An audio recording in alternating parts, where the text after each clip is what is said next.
got friends only wanna talk business. I got expensive, cause winning's expensive. I got expensive, cause winning's expensive. I've been getting out of work, and I've been shutting down stars.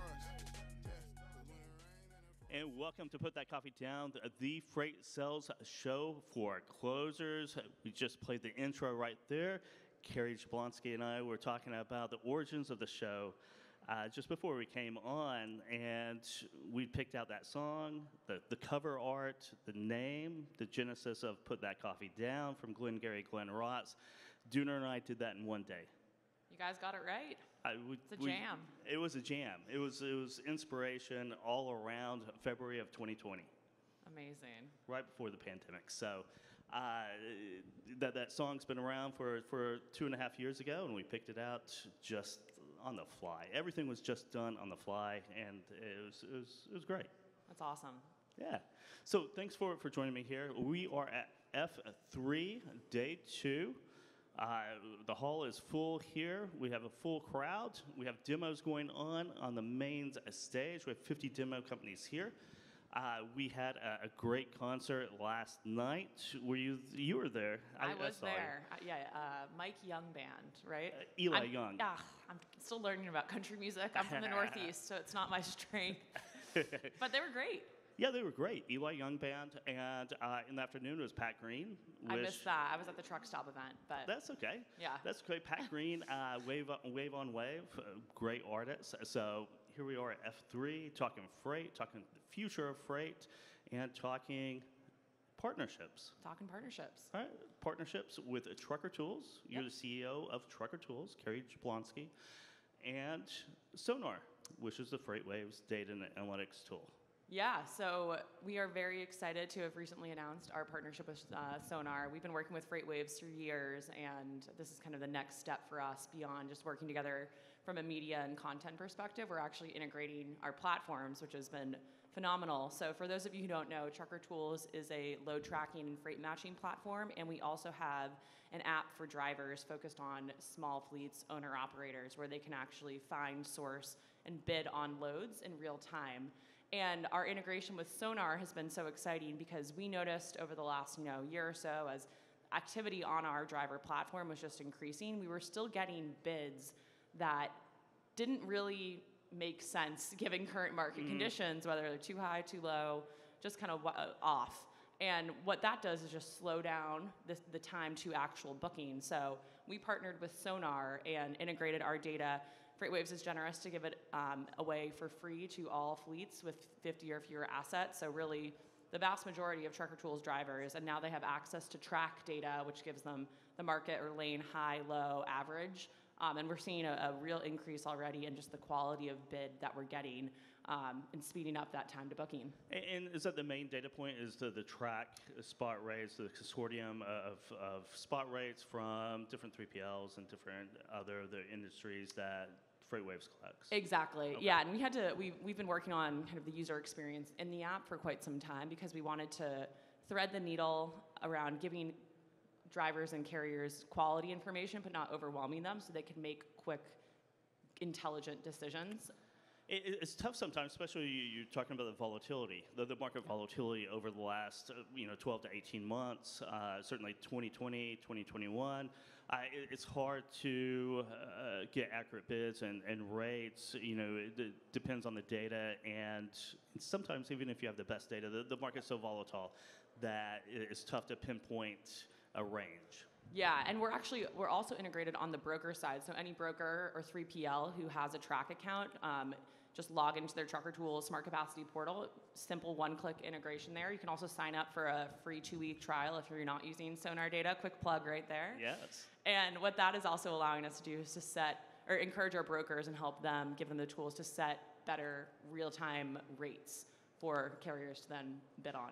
And that goes into something that Trucker Tools talks about, and that is smart negotiations, right? Yep. Can you dive into the smart negotiations and kind of how that works and really the philosophy behind it? Yeah, absolutely. So this is what we demoed yesterday morning, actually, on the main stage. And smart negotiations is our intelligent, automated negotiation engine. So when a carrier makes an offer on a bid, we were noticing that we were kind of brokers were getting flooded with emails. They weren't always responding to them. And that wasn't because they didn't want to, but as you know, brokers get a lot of emails, and sometimes they weren't servicing to the right place at the right time. So what we're able to do now is brokers go into the portal or through their TMS even just set a kind of a max bid threshold, and they can set a percentage range based on where they would be comfortable just auto countering or accepting an offer, because we know that carriers are often going to say, okay, here's the book it now rate, let me add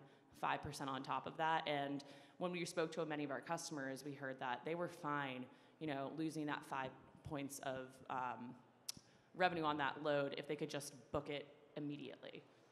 Yeah, so we're talking about friction. Removing the friction removes the, you get a discount, right? It removes that kind of premium or the cost of doing business. Exactly, and we found that brokers, they're just so growth oriented, and we're more than willing to say, we'll give up a couple points here and there if we can just make it happen right now. And I think that's the story for 2022 when it comes to freight brokerages. It's all about market share. Yep. Because you're not, the market is going into a very soft patch. It's all about market share, and that should be the focus. Absolutely. Yeah, you certainly, finding a truck, I've been talking about this for a couple months, finding a truck right now, finding that capacity, doesn't have quite the value it did 2 years ago. Yeah. Or last year. Last year, this same time frame, right? Definitely. Finding capacity has become much easier. It's about other value adds. Yep. Whatever you can put in there, and great technology tools like Trucker Tools is providing some of those value-based things for their customers. And we're seeing that happen right now. Our two major products, we have a couple others that we'll talk about, but are our Smart Capacity platform and our load tracking platform. And when a market shifts and moves into more of a recessionary environment, everyone's talking about shippers are kind of regaining the upper hand and the revenge of the shipper, and tracking requirements are becoming more and more critical than ever. And even if capacity isn't quite as relevant right now, automation and just continue to have plug-and-play workflow and tracking becomes very important. Tracking becomes very important because service levels become very important again because capacity is there. So if capacity is there, you don't have to worry about trucks falling off, not finding a truck at a certain day, a certain hour. If you can do that, then you have to make sure that you are as close to 100% on your service levels as possible, brings back in tracking. Exactly. And we're very excited about some of the developments we've made in tracking lately. We announced our integration with Motive, who's, I'm not totally sure, but probably the largest ELD specifically for small fleets and owner-operators, and super simple one-click integration so that carriers, owner-ops are able to just hit a button in the bed of their cab and integrate and track via ELD, and we know that is something that brokers are, again, continuing to push for because it's a real set it and forget it, slightly differentiated from mobile tracking. It is. It definitely is. So let's talk about the carrier side of the coin, right? And carrier loyalty. It's a big thing for all 3PLs, all freight brokerages. It's building those carrier relationships, and you have a program for carrier loyalty. Yeah, absolutely. Yeah. So key difference between carrier loyalty and actually our program is it's a driver loyalty program, which we think is actually pretty relevant because we know several brokerages have rolled out carrier loyalty programs in the past, but they weren't always sure where that actual benefit was going. And as a platform, kind of our philosophy has always been to really focus on engaging and empowering the small independent owner-operator. So what we're excited about with this program, driver loyalty, is the benefit is flowing directly to that person who is in the bed of the truck or in the cab hauling the load, not on the bed, maybe. Still early here. I know. It's still before 9 o'clock. Yes, I have not had all my coffee. But yeah, we're thrilled about it. We're piloting right now with a couple of brokerages and seeing just a very large increase week over week in both tracking activity and engagement offers, negotiations, and bid bookings on their freight. It's a super simple program, totally run through Trucker Tools, no integration required, where brokers who are working with us can set custom thresholds of, hey, I want to award this many, we're calling them trucker points. You can think of them akin to loyalty points from a credit card or an airline on a digital action like a successful load track.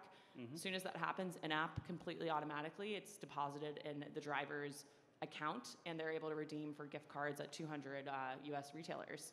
That's awesome. Yeah. That's awesome. Before we go further, I want to say the FreightWaves TV stage is sponsored by Steam Logistics, our friends down here across the street from Freight Alley in Chattanooga. They're building a brand new office. If you haven't toured that office, it's stunning.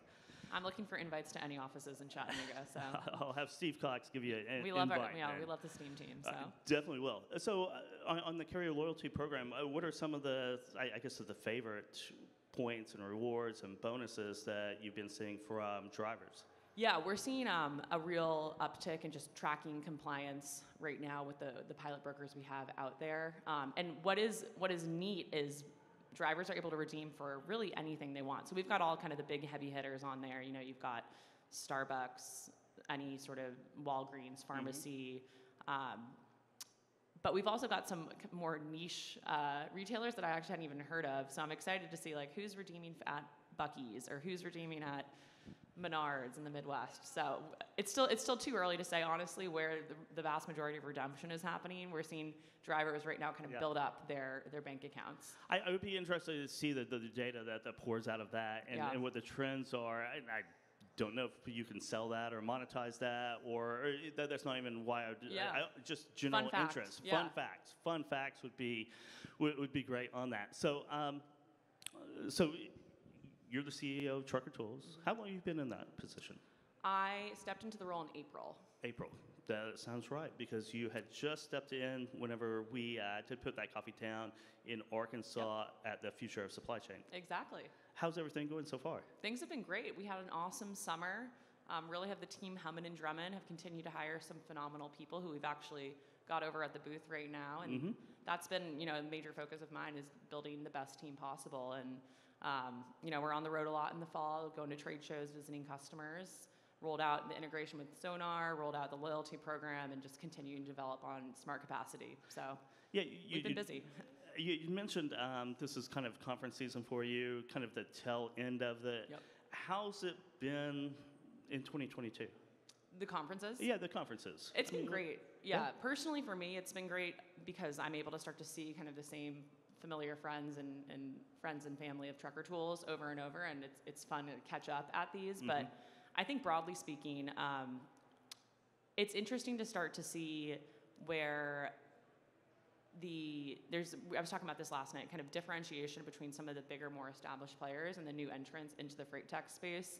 And I think something that FreightWaves is doing nicely is really spotlighting those smaller guys who are just starting out. And I'm very excited for the Startup Alley demos today. And I think that's something that you guys do uniquely well is really kind of parse out who those companies are.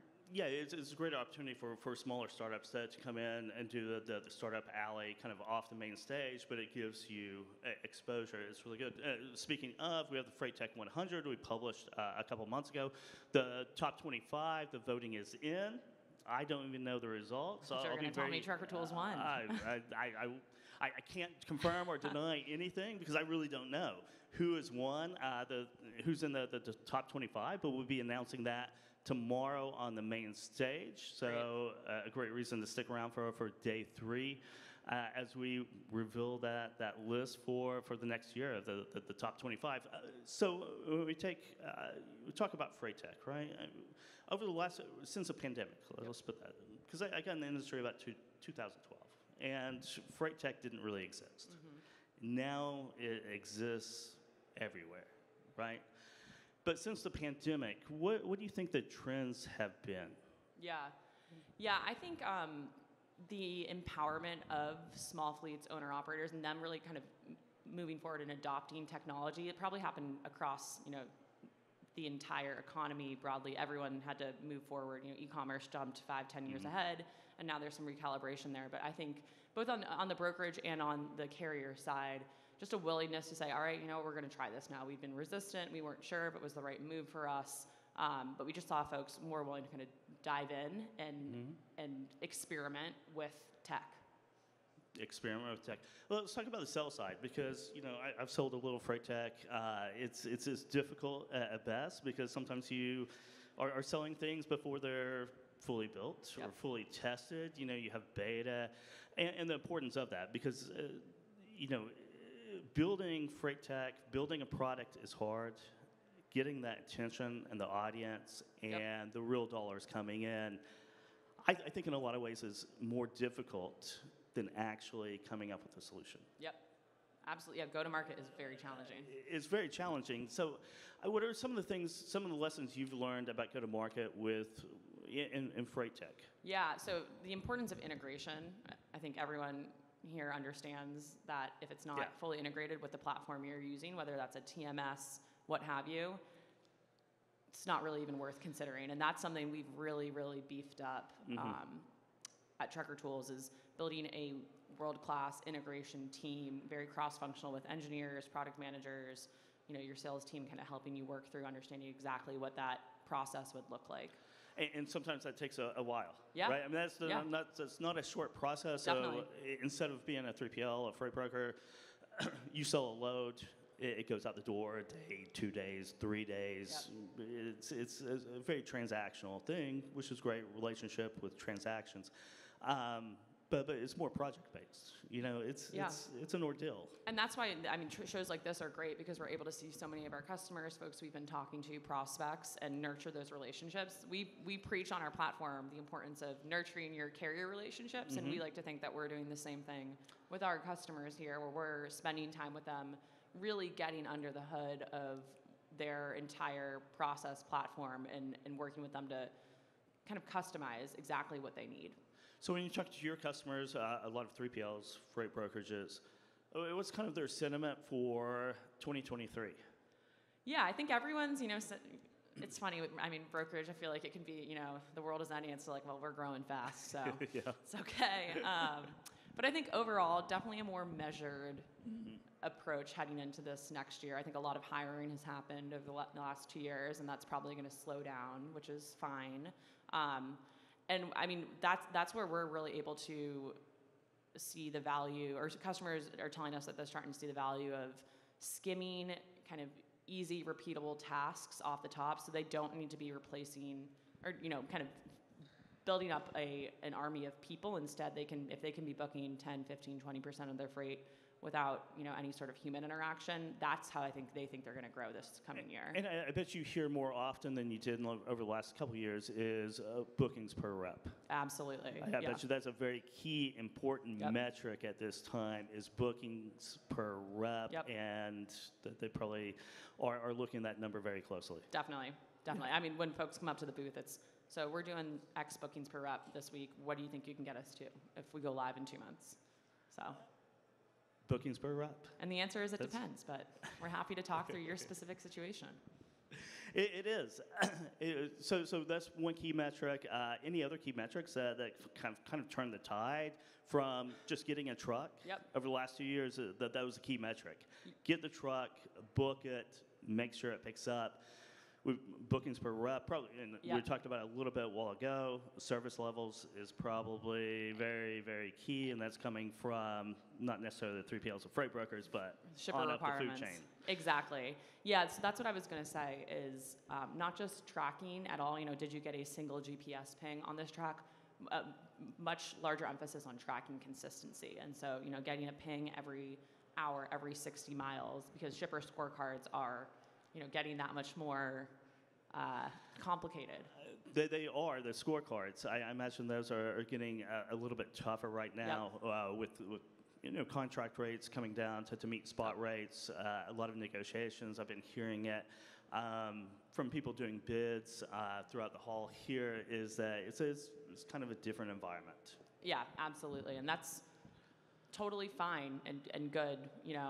Market's rebalancing in some ways, and we're happy to really double down efforts through our customer success teams, through the ELD integrations, to make sure that we are providing the best, highest tracking compliance scores in the market. And another additional thing we're hearing more is that a shipper needs to make sure that they have the track passed on to them via a specific platform, whether that's Project 44 or FourKites. So another thing that we do particularly well is we have webhooks that tie into all of those platforms that a shipper might be using, to make sure that regardless of who the broker, or regardless of which platform that shipper is using, the broker is able to pass a Trucker Tools track onto them.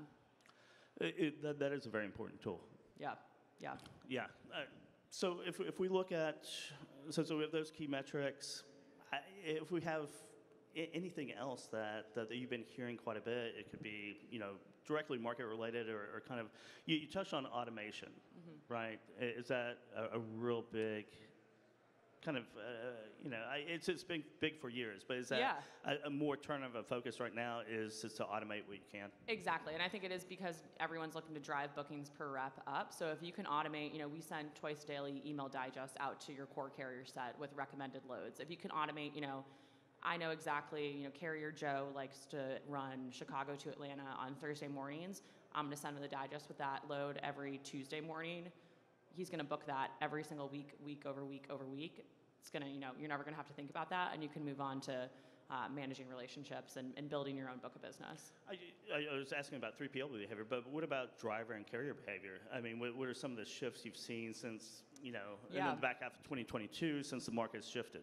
Yeah, I think carriers and drivers are chasing loads right now. They're looking for freight, and we've seen just a massive increase in activity on our own driver platform and any other channels through which we're pushing loads. We're talking exponential growth week over week in terms of in terms of just the number of offers that are coming in, and that's why we've been so focused on really working to make sure they're quality offers. So smart negotiations, the SONAR integration, so that we can turn those offers into bookings as fast as possible.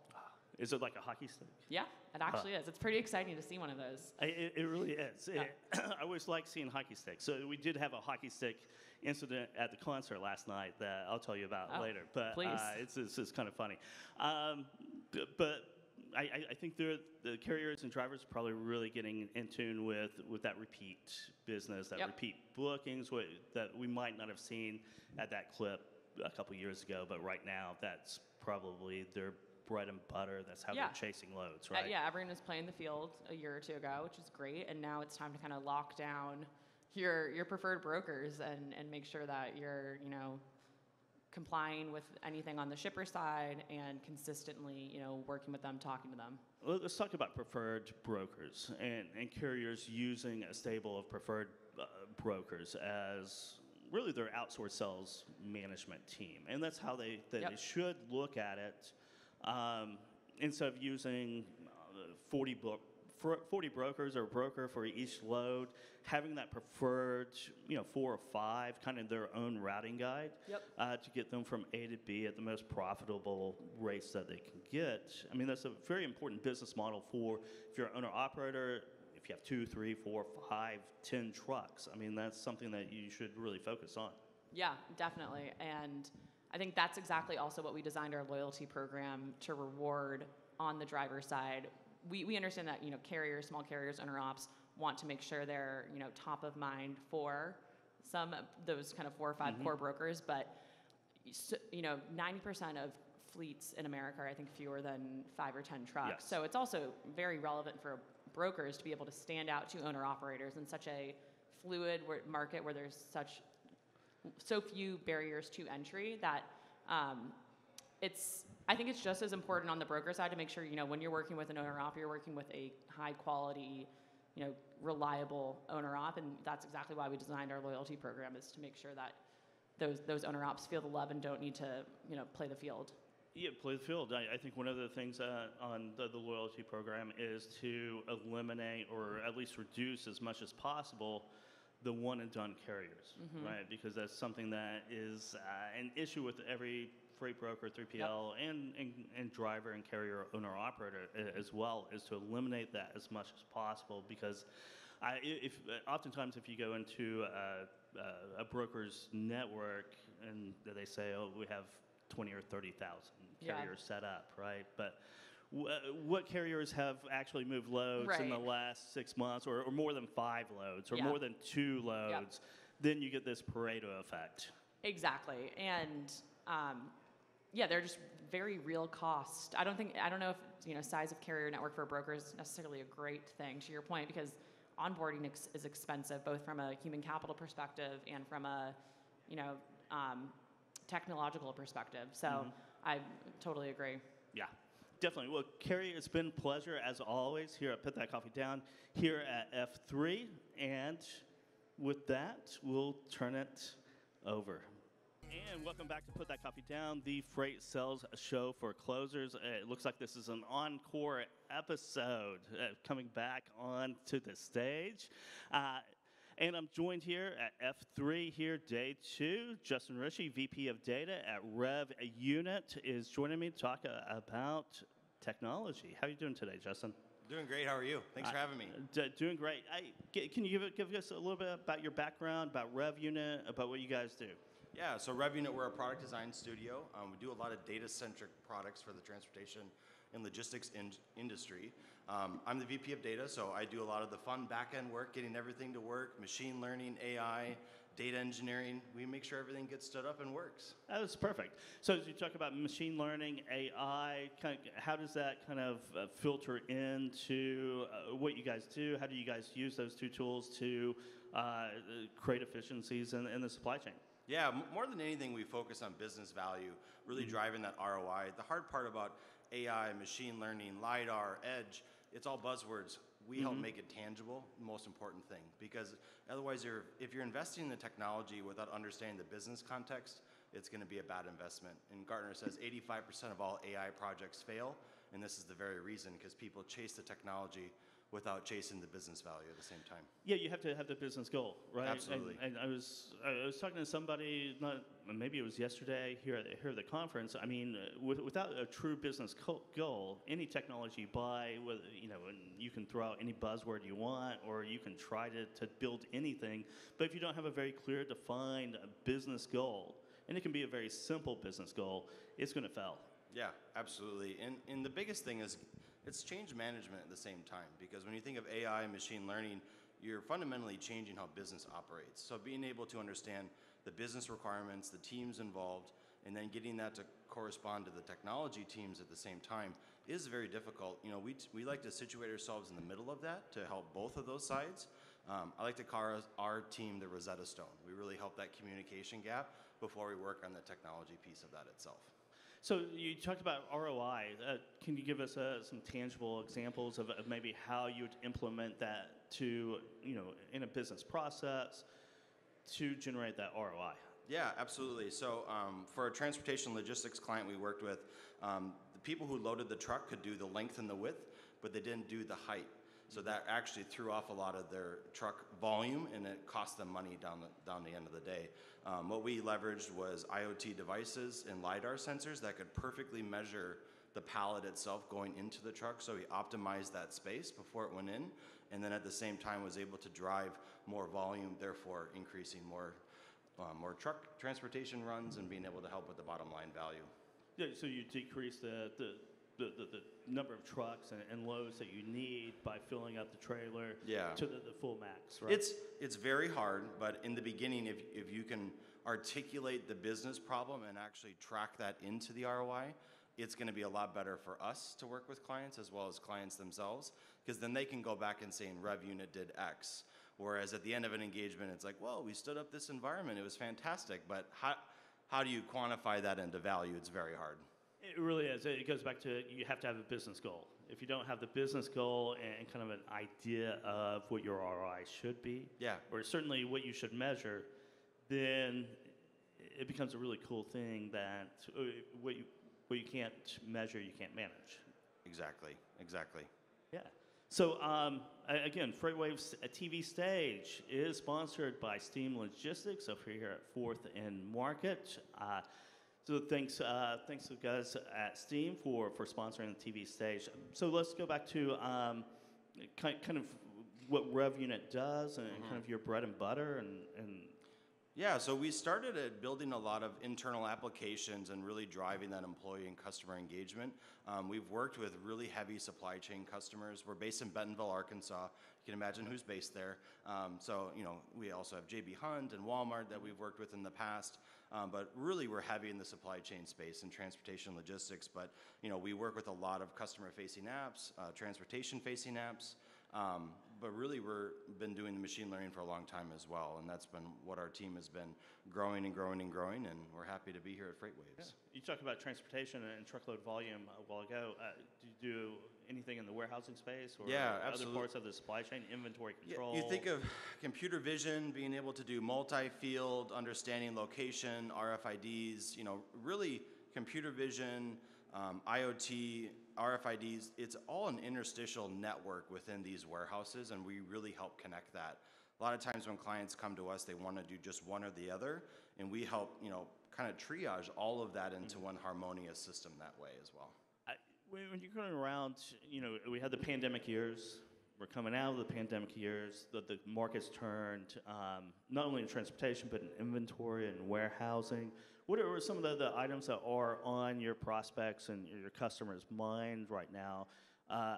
Management projects, those business goals that they're kind of looking at accomplishing over the next, through 2023, 2024? There's a huge gap right now between where the industry is really at and what everyone is telling them where it's at. And I'm trying to help kind of lower the expectation threshold a little bit because everyone's talking about general artificial intelligence. You enter in a search bar and outputs a beautiful picture of a lobster and a cat. But really where people are trying to evaluate is the mesh network of devices as well as computer vision and triaging that together into one system. Very hard to do, a lot of cloud vendors. We have a partnership with GCP, working with edge computing as well. So they have a TPU processor with an on-site server. So we're doing a lot of machine learning on-site as well that can compute and give that intelligence to customers in real time as well. So it's a lot about tying all these technologies together to communicate with one another. Yeah, and it's making it quantifiable. So a good, for instance, is that we'll say we have 20 cameras that are in the warehouse. We want to tie it into an environment. We want to be able to apply computer vision and then tie that into the sensors and telemetry data. We're really data centralization first, and then doing the machine learning on top of that where there's business value. But I only like to go at that first if there's an identified business problem, and then we build into that as well. And we keep on going back to identified business problem, absolutely. which is really the most important thing. I mean, when you come into a situation, if you come into a client, right?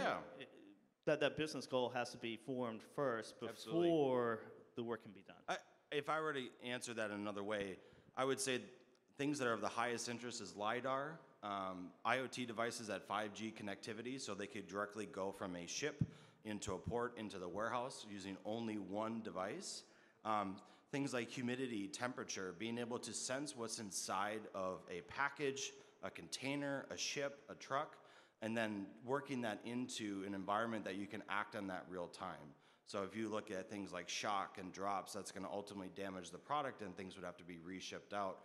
Where computer vision ties into that on top is that if you have a multi-shipment piece, let's say we're 2 pallets and then another box, having computer vision to validate that and validate the measurements with LiDAR and other technologies as well.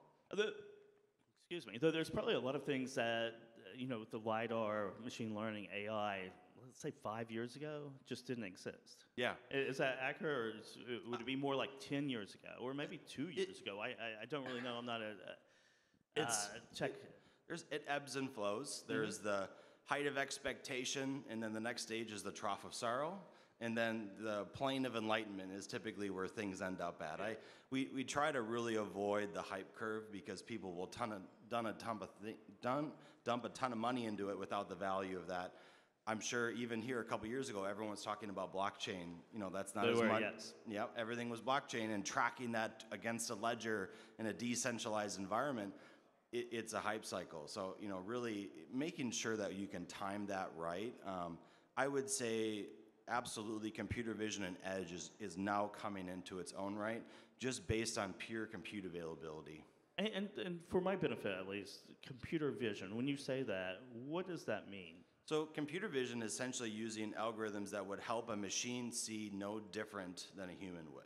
So if you show a photo, it converts that into hexadecimal code, and the computer could say that's a cat, that's a dog, or it could say, okay, this person's wearing a helmet, this person's not wearing a helmet. Compliance for safety, lane detection, so if someone's doing this.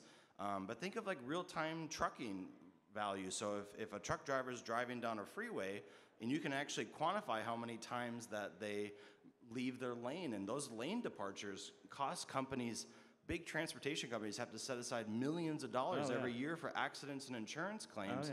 And it's the thing that none of us want to talk about. But if you could leverage machine learning to prevent that by 50 to 75%, there's a lot of value there. There's a lot of value because the insurance costs are skyrocketing and claims, and it's a huge problem and huge line item on that expense line for trucking companies, and anything you can do to make that so, better cameras, lane departure, anything to make it safer, to lower those insurance premiums is certainly a hot topic.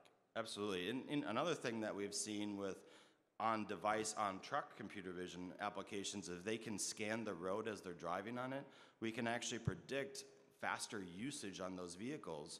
So if things break down, that ultimately costs a trucking company. So being able to proactively, so you'll hear a lot about this connected vehicle, and that's really that application is saying, well, this vehicle is driving 27% with more bumps, less infrastructure in place than someone who's just driving on a brand new byway, and being able to correlate that into business context. Thank you so much, Justin, for dropping by, put that coffee down, coming to F3, and I hope you enjoy it. Yeah, are you it's guys gonna be a lot of demoing? fun. A lot of great sessions today. Really excited. Really high energy here in Chattanooga. So thanks for having me. Perfect. How does our audience reach out to learn more? RevUnit.com.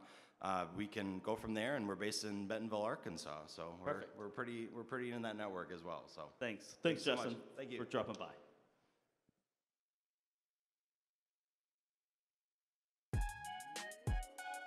I got friends only wanna talk business.